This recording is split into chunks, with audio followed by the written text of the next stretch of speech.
Let's get straight to the topic. Tirahin na natin to. Tanong po ng karamihan, tama po ba yung desisyon ng kampo ni Kai Sotto na maglaro sa Koshigaya Alpha?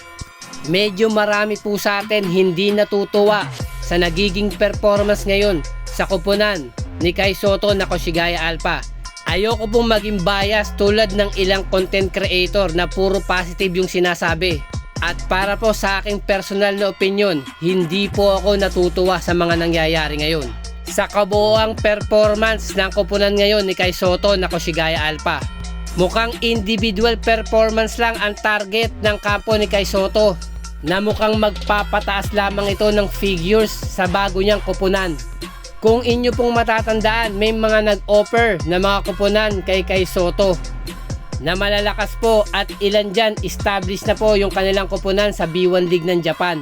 Na ibig ko pong sabihin, may ibubuga, pero still Koshigaya Alpha pa rin yung kanilang pinili.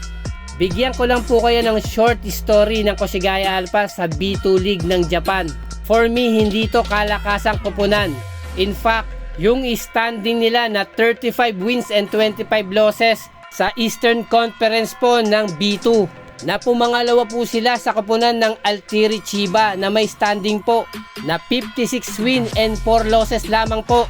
Na dito nga po nakuha ng Koshigaya Alpha yung upset win at sila po ang lumaban sa championship game sa B2 League ng Japan kontra po sa Shiga Lake Star ni Kiefer Ravena nun. Pero gaya nga po ng nasabi ko, hindi po kalakasan ang koponan na ito at tinalo sila ng Shiga Lake Star ni Kiefer Ravena sa championship game sa B2 League ng Japan. Pero sila nga po yung lumaban sa championship game kaya na-promote sila from B2 to B1. Pero bago pumasok yung kanilang karera sa B1 League ng Japan, nagpalit po sila ng ilan mga players at import. Na kinuha nga nila yung serbisyo ng Gilas Pilipinas bigman na si Kai Sotto. Na ang masakit dito, makakatulong ba yung kanyang paglalaro sa Koshigaya Alpha sa kanyang pangarap na NBA? O mas lulubog pa yung kanyang pangarap? Sa nagiging takbo ng Koshigaya Alpha at sa aking nakikita sa kanilang pre-tune-up at pre-season game, medyo 50-50 si Kai Sotto sa Koshigaya Alpha. Dahil sa nakikita ko, wala pa rin chemistry yung mga players at import sa isa't isa. Na mukhang individual performance lang yung target ng ilang mga players dyan para maisalba lang yung kanilang mga kontrata. In particular yung mga import.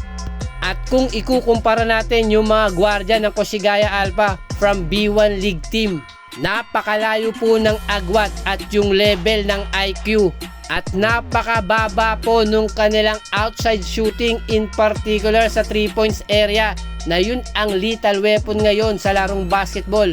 Yan po yung ginagamit ng mga Hapon ngayon. Kaya napaka-successful ngayon ng kampanya ng national team ng Japan sa basketball. Na nakita ko rin po, ito yung kumatay sa Koshigaya Alpha sa kanilang mga preseason game.